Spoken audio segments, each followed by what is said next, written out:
Well, sitting right down there under the table in the shade, we got Gracie Cat. She's ordinarily here when anything happens, but sitting over here, right in front of me, you know, I went ahead and I figured I primed the pump. I put up a video about growing cannabis seeds. So what happened? I had one of the local cannabis royalties show up over here with some demonstration stuff to show off the stuff he does. Now we're going to refer to the guy as Donny Rump. Yeah, it's Donny Rump. And so right here in this container we have this is local lava cinder. And so Donny, you want to tell me what you do here? We run it through gold screens to basically take the big rocks in one pile, the little rocks in another pile, and the medium rocks in another pile. Okay. And so then after you've run it through the gold screen, then you've done this to it, yeah? Yeah, then we mix it half and half with peat moss. I mean, you got a couple other things in there with it too, though. What else? We add a little bit of lime, a little bit of gypsum. Okay.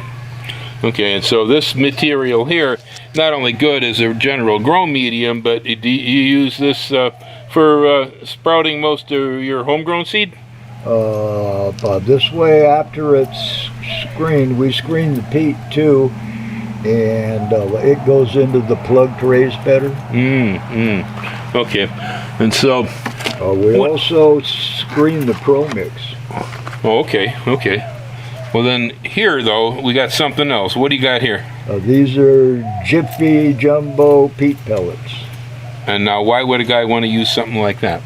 Because they work exceptionally well, and if you're planting expensive seeds, you don't want to waste any. Expensive seeds. Oh my God. Well, last time I looked at the price of seed, it was before COVID. I looked lately. Oh, yeah, you aren't kidding. Yeah, it's like buying diamonds. Holy smoke. Yeah, so then, what, we add water to this and they swell? Yes. Ah, I see. And so you add 100 milliliters per. You get this down to a science. I'm such a peasant farmer, I tell you. Okay. And then, right here, though. So that's kind of the raw rock. That's the raw rock. This is where we start, huh?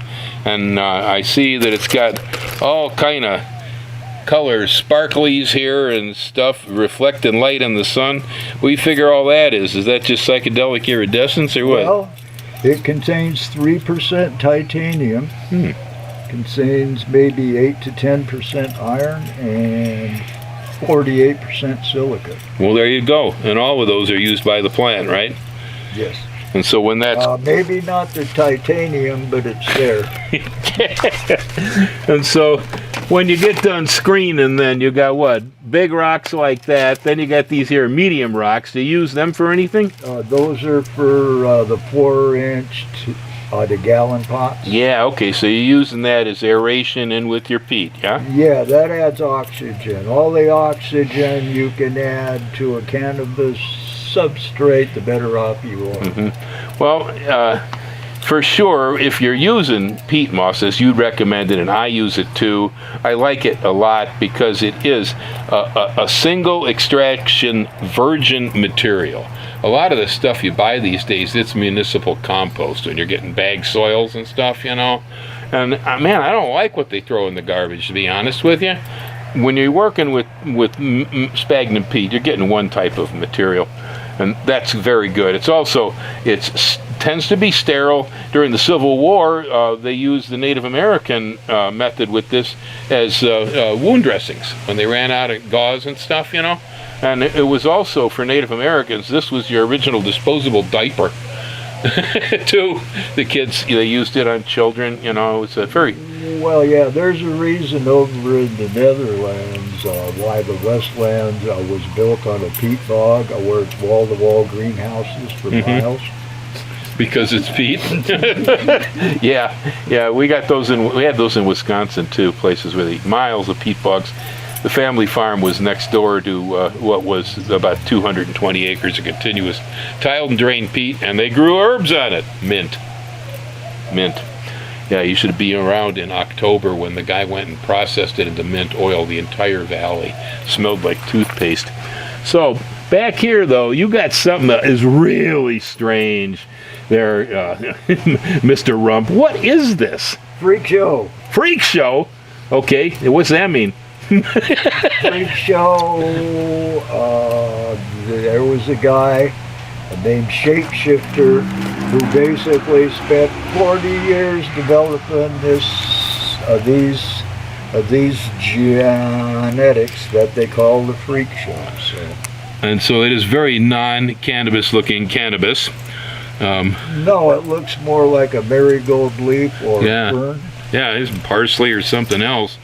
Now, you guys, one of the other, Vlad the Pooter, one of the other cannabis guys around here on the island, he was telling me that you guys were using a microscope on this, and that even the trichomes are weird on this thing, huh? The seeds are different. It's just a different plant. Yeah, well, he was saying that kind of, and now you can see this is my mix, and then that one there is Promix. Okay, so and you got a comparison there. You can show the people as they grow. All right. Which is working best, and you know. Yeah, I can't see a lot of difference at the moment. They were just transplanted recently. Okay. Yeah. So, you know. Okay, and so we're going to bring you some for little Christmas trees too. I can't wait. Ho ho ho! Merry Christmas! And so right here, though, we have something that is definitely far more conventional in appearance. I see that Mr. Rump has been using cardboard down here as weed block. Excellent idea. We love Amazon boxes. Ah, yeah.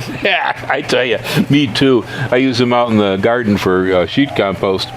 And so we got here an herb that looks, to me, I'd say that's probably mostly indica. It's got a pretty broad leaf on it. Yeah, I'd say it's about 95%. Okay, 95%.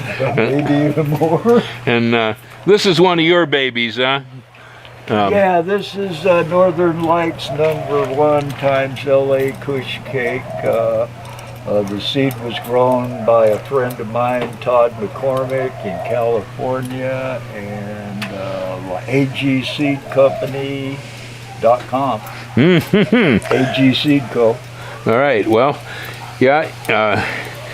So Donny Rump brought this thing by here for me. It's fully seeded. So this is a ripe one, not a Simps. This is full seed crop. This is only going to give you half the oil of an unseed.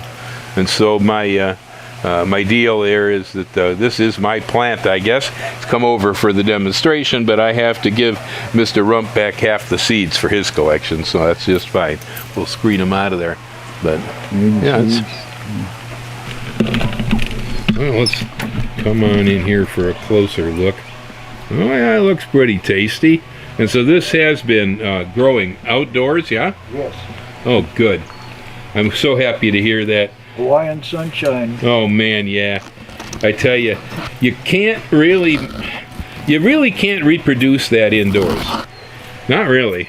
Well, actually, you know, what they're doing now with these new LEDs is they're doing sunlight plus 150%. Well, yeah, I mean, cannabis will handle it, but you got to have the CO2. And, yeah.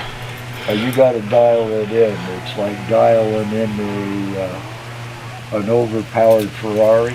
Yeah. No brakes. No, I hear you. That you can. I mean, some of the best cannabis ever grown in historic farms was always at seriously high elevation, where the infrared and the ultraviolet radiation just sears this stuff, because the trichomes on here, the little hairs in the leaves, their basic whole purpose for being there really is to rise up the cannabinoids, which have a off yellow, sort of a reddish color, and they work as photogray sunglass. is the infrared radiation, the ultraviolet radiation literally starts to want to burn this stuff rather than burn the flowers and the young leaves and everything. It'll just keep producing more and more cannabinoids until they actually fall over the top of the trichome and deposit in piles around the bottom of it on the leaves. That's when it gets really strong, but you had better be in a Mediterranean climate to take that advantage, because when it starts around here, if it's outdoors, rain's going to knock half that crap off on the ground. The research at Utah State determined that the more UV they added, the more plant damage they got, and they got a reduced production. And there was no increased production on the THC or the CBD. So that's the research, but they're still doing more research every day. So we learn more every year about this plant, which is true. Nobody thought it could handle sunlight plus 50%, but when they're running it at 100, like DLI, a daily light integral. The U.S. government for the last 70 years has kept us from wanting to learn anything about this plant. No, that hasn't deterred a lot of us. No, there's been plenty of research going on. And so we are learning an awful lot about it. On the other hand, it still grows the same way it always has for thousands of years. I tend to believe that the outdoor growing, when the plants are beat by the wind, when they're hit by rain, when they have to deal with maybe a little bit imperfect soil nutrient conditions and so on and so forth, I honestly believe that some of the highest principles in cannabis is brought on by stress rather than by bounty. You can get a big, beautiful looking plant, but it might not be any better than one that grew under a more harsh condition, because the plant produces most of that stuff in response to natural stress.